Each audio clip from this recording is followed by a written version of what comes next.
Les reflexions que faré avui provenen fonamentalment de recerques que han fet economistes en l'àmbit aplicat a l'entorn de la Barcelona Graduate School of Economics que m'han fet pensar en tres eixos que respondrien a aquests canvis educatius.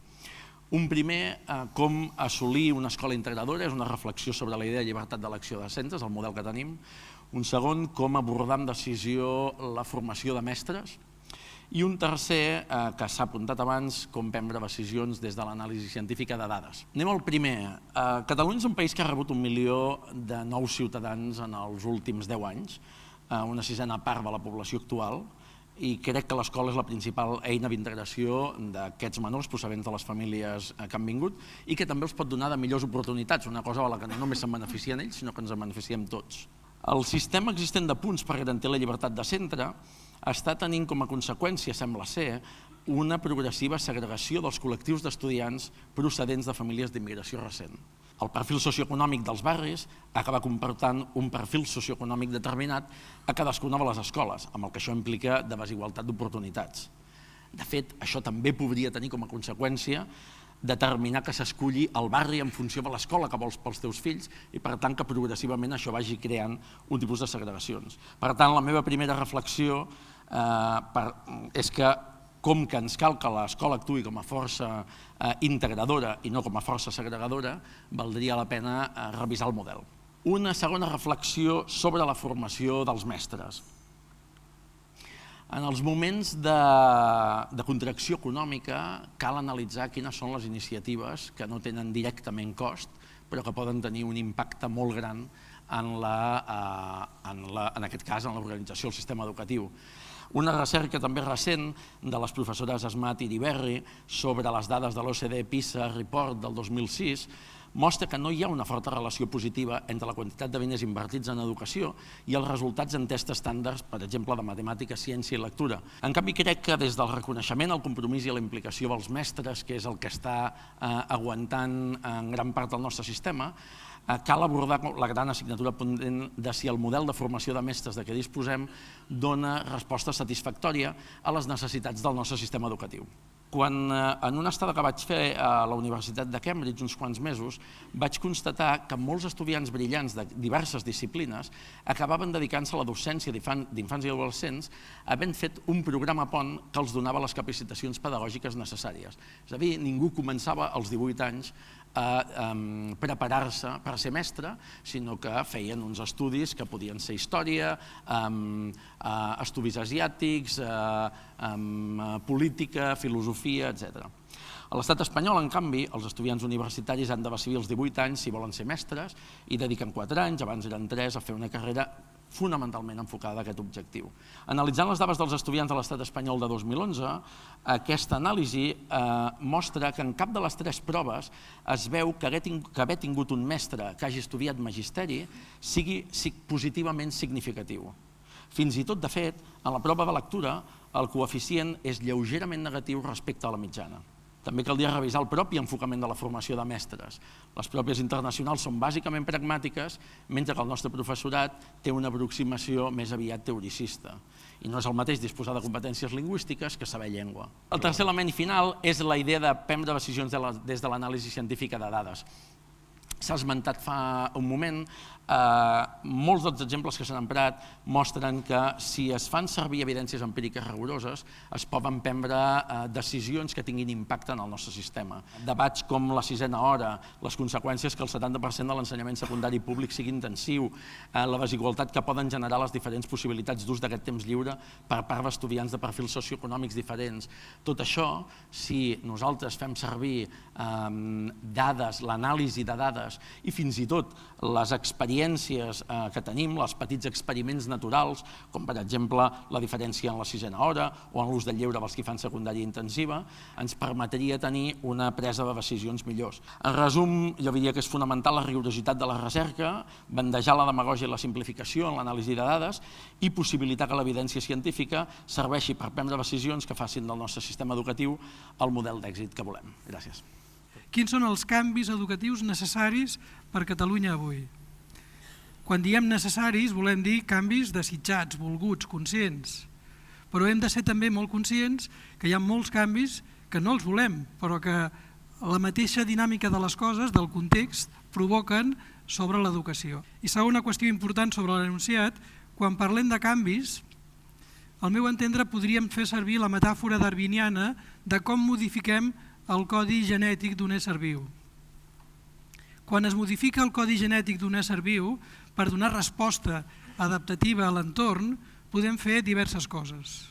Una és preguntar-nos a quin material genètic volem renunciar o volem rebutjar. La renúncia, com ara passa amb les retallades, és dura, és duríssima, perquè vol dir que alguna cosa que hem fet servir, perquè ha canviat el context o perquè pensem que no serà vàlida, l'hem de deixar anar. A quines coses podem renunciar? La segona, que l'havia fet el deure però no el diré avui perquè no tenim temps, és de les coses que tenim, què volem mantenir? El tercer és quines coses tenim però haurien de millorar. Jo crec que una bona part de l'exposició de Miquel Martínez, del doctor Martínez, a partir de l'anuari, és un bon llistat d'algunes coses que tenim, que val la pena mantenir, però que algunes d'elles cal millorar, en temes del fracàs escolar, de l'abandonament, de millorar en l'aprenentatge i les competències. I jo crec que la quarta dimensió sobre el canvi és quins aspectes nous podríem incorporar. I jo crec, i això ho podríem discutir, que en general tenim bons docents i que, com ha dit la consellera, seguirem treballant per la seva professionalització i millora. Però també considero que no tenim un bon sistema educatiu. Jo penso que el sistema no és bo.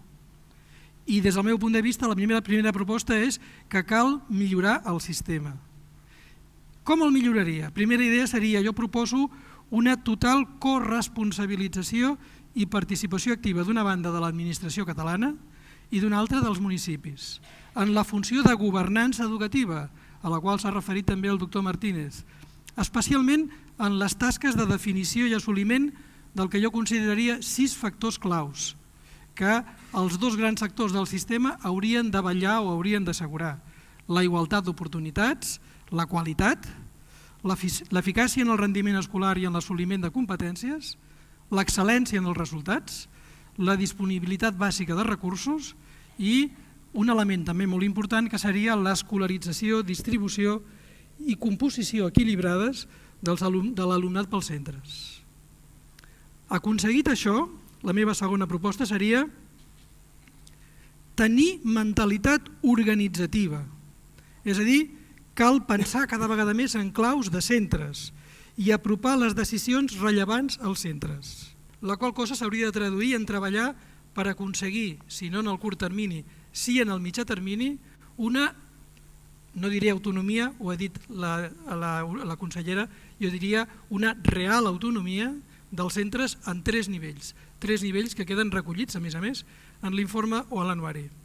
D'una banda, i sé que sóc polèmic, hauria d'haver-hi una autonomia econòmico-financera que permeti que cada centre defineixi i administri els recursos que mobilitzi i que pugui gestionar el pressupost com un factor estratègic. Segon, una autonomia de les plantilles que permeti la contractació de bons docents i la creació d'equips cohesionats, motivats i eficaços. I la tercera, una autonomia curricular que garanteixi un autèntic projecte educatiu a cada centre, d'acord amb la visió de la comunitat educativa i del seu context. I en tercer lloc, si hem de fer un tomb cap a la importància de l'organització, llavors haurem d'enfortir d'una manera molt clara el lideratge educatiu, especialment en els equips de direcció, la qual cosa requerirà invertir, al meu entendre, en formació, capacitació, professionalització i també incentivació salarial d'aquelles persones que passaran a formar part dels futurs equips de direcció de centres. Aquí la propina que jo afegiria, si em permet el ponent, seria que si creiem i actuem en clau organitzativa, llavors també haurem de crear i implementar mecanismes o sistemes d'avaluació interns, no només dels alumnes, dels centres i dels docents, i a partir d'aquí desenvolupar polítiques tant de rendició de comptes com també de processos de millora aplicats a cadascun dels nostres centres. Cada dia, diguem-ne, tenim dades més inquietants sobre un procés que per mi és molt greu de dualització social, no només a Catalunya sinó també a Espanya, I em sembla que aquest és un factor que té molt a veure, evidentment, amb un model productiu que ja s'ha dit en l'informe, en un dèficit educatiu que no és d'avui ni d'ahir, sinó que té una llarga durada, no? I que, per tant, diguem-ne que hi ha una certa contradicció en el debat sobre què és el que d'alguna manera pensem que caldria fer i al mateix temps el que passa demà. No? Una de les conclusions d'aquest treball del Mariano Fernández Anguita, no? que abans comentava l'Àngel Castiñeira i que abans amb la consellera n'hem parlat abans de començar l'acte, és que tenim una estructura una mica que ell en diu de diàbolo, no? 40-20-40, no? És a dir, un 40% diguem-ne de persones que estan en els nivells més baixos educatius, no? Que amb prou feines acaben els estudis obligatoris, un 20% diguem-ne, no? Que estan en el mig, diguem-ne, no? En l'àmbit del que serien estudis postobligatoris, i un 40% que arriba doncs, a la universitat i a l'ensenyament superior. No? I el que diu ell, amb raó segurament, és que tenim un sistema econòmic que ha permès que això fos així, però amb la mesura que hem de canviar el sistema diguem-ne econòmic, perquè no estem en una crisi, no sé si us havíeu enterat, però estem en un canvi d'època, no? És a dir, això no s'acabarà d'aquí 2 dies ni d'aquí 3, sinó que és un canvi d'escenari total des del punt de vista econòmic, productiu, etc. Llavors, en aquest nou escenari, aquesta estructura 40-20-40 no ens funciona i necessitaríem una estructura més aviat 20-40-40, diguem-ne. No? I clar, aquest és un problema greu perquè vol dir que llavors hem de traslladar, no?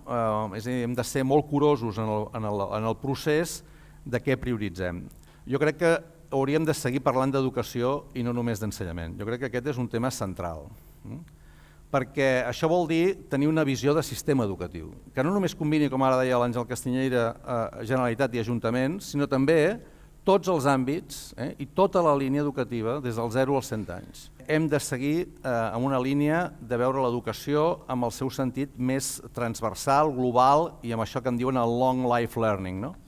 Això requereix, des del meu punt de vista, una mirada molt més oberta al paper dels centres. Les escoles, els centres, haurien de constituir-se en centres educatius i no centres d'ensenyament. És a dir, haurien de ser espais que ajudin a la població en general a la transició en aquest canvi d'època en el que estem. Una altra de les reflexions que fa el professor Fernández Anguita, que em sembla molt acertada, és que l'escola, que abans era el gran i l'únic centre d'espai d'intermediació que permetia l'accés al coneixement, avui no té aquest monopoli d'accés al coneixement. I per tant, com es constata també en l'informe de Martínez del Vallès, hi ha una mena de rebuig, d'una mirada negativa a l'escola, com dient, ara em toca anar a l'escola, quan abans la gent frisava per anar a l'escola d'alguna manera perquè era la porta a la millora, a l'ascens social. En aquests moments, d'informació n'hi ha molta, de coneixement no n'hi ha tant i molta menys encara de saviesa. La possibilitat que l'escola es converteixi d'alguna manera en un espai que comparteixi, que s'obri a l'entorn i que per tant d'alguna manera reforci el nivell de sentit de pertanyença, d'importància de l'àmbit educatiu de manera social, crec que és central. Si volem lluitar contra la dualització, i aquí sí que poso les llargues, crec que és evident, i les curtes, crec que és evident que la fase d'educació infantil és central. No citaré ara Fernández Anguita, citaré Spin Andersen, per agafar una autoritat i reforçar el que dic. La fase d'educació infantil per mi és central, ho és per tothom. L'efecte Mateo famós, és a dir, que acabes donant més al que més té, es comença a donar amb l'accés a l'educació infantil. Si això no aconseguim democratitzar-lo de veritat, si no aconseguim que tothom hi pugui anar-hi, aquí estem posant les bases perquè el nivell de dualització segueixi sent central en el futur. Finalment, he estat parlant una mica del què. Jo diria el qui. Jo crec que aquí coincideixo amb l'Àngel amb el tema de la relació entre Generalitat i Ajuntaments, crec que és importantíssim, la idea que l'escola cada vegada més s'ha d'obrir, i el com, i aquí jo diria que, clar, aquí les llargues i les curtes, és a dir, hem d'evitar un procés d'autonomització dels centres de tal envergadura que al final generi encara més dualització. És a dir, hem d'anar amb compte amb les capacitats de generar autonomia, responsabilitat i sentit, diguem-ne, de control sobre el que cadascú fa i demanar comptes pel que cadascú fa i al mateix temps tenir una mirada de sistema. Per tant, hem de segurament, diguem-ne, permetre més experimentació, però ser al mateix temps molt més transparents i intentar controlar o combinar aquest posar les llargues i abordar un tema que és d'emergència, que és la dualització social d'aquest país. Gràcies. Hem de decidir quin model de país i actuar en conseqüència, quin model de país volem construir i actuar en conseqüència. Si volem un model de país fonamentat en l'economia de baix cost, que aquest ja l'hem experimentat i sabem on ens ha conduït, o volem un model de país fonamentat en una economia intensiva en coneixement. Per nosaltres, per un país com el nostre, per cap país, però diguem-ho així, l'educació no és un luxe, sinó que és una enorme necessitat. Des del meu punt de vista, el món de l'educació, a tots els nivells, torno a repetir, no només parlo del que conec més, que és l'universitari, pateix 4 crisis, a part de la financera, que no és menor, perquè perdem talent i no en podem captar de nou. I la primera crisi d'hegemonia. Crisi d'hegemonia perquè hem perdut el monopoli del coneixement. Hem perdut el monopoli del coneixement i no ho hem acceptat. Fa anys que vaig escriure un article al País que deia que comparava el moment amb el nom de la rosa, no? I deia, nosaltres no podem posar, encara que posem verí en el teclat dels nostres fills i dels nostres estudiants, no serveix per res, perquè no es xumen el dit. Tenim una crisi de legitimitat social i també de legitimitat de la classe educativa, diríem. La societat no ens entén, no acaba d'entendre'ns. Jo crec que ens hem comunicat molt malament, ens hem explicat molt malament amb el que fem. Tenim una crisi institucional que té a veure amb la governança, que en Miquel n'ha parlat, en Joan n'han parlat, amb aquesta necessitat segurament d'una direcció professionalitzada, segurament a quasi tots els nivells de l'educació, o a tots els nivells de l'educació, i sobretot, i aquí és allà on m'extendré més, tenim una crisi generacional que ve d'aquesta primera, d'aquesta pèrdua del monopoli del coneixement. Les tecnologies de la informació i la comunicació, que en parlem molt poc aquí, em sembla mentida que en parlem molt poc aquí, perquè és el que es parla al món. En el món de l'educació primària, secundària i superior s'està produint una revolució, i aquesta revolució no la lideren polítiques públiques clarividents ni la liderem les institucions educatives, la lideren nens de 7, i vaig ser aquí molt prudent, perquè vull llegir que Imaginarium treu una tauleta a prova de nens petits, o sigui, vol dir que els nens petits utilitzen les tauletes. Aquesta revolució la lideren nens de 7 i nenes de 7 a 18 anys. Direm que estem en una societat en transició, de la societat industrial a la societat del coneixement, fa 15 anys que estem en transició. Això ja no val. Per tant, si no es canvia l'essencial, que és la metodologia d'aprenentatge, torno a repetir, a tots els nivells, i segurament estic d'acord amb en Joan que a primària això funciona molt més bé que secundària i educació superior, si no canviem les relacions professor-estudiant, que provoquen també la transformació, que les TIC han transformat, o no repensem els continguts, podem fer el que sigui, que no ens en sortirem. Quin és el resultat? Que els estudiants que tenim abandonament en els estudiants d'educació superior, hem vist les dades, potser no anem tan malament, però Déu-n'hi-do el que abandonen, i vull dir que no crec que fem les coses malament, és que les hauríem de fer d'una altra manera o hauríem de fer altres coses, perquè hi ha un gran abisme entre el que s'ensenya i com s'ensenya d'una banda i la vida quotidiana de nens i joves i les necessitats de les societats on viuen, en canvi permanent. I ens agradi o no, això existeix. Els culpables no són ni professors ni estudiants, sinó la manca d'un lideratge fort i valent que promogui, sense pors ni servituds electorals, els canvis necessaris.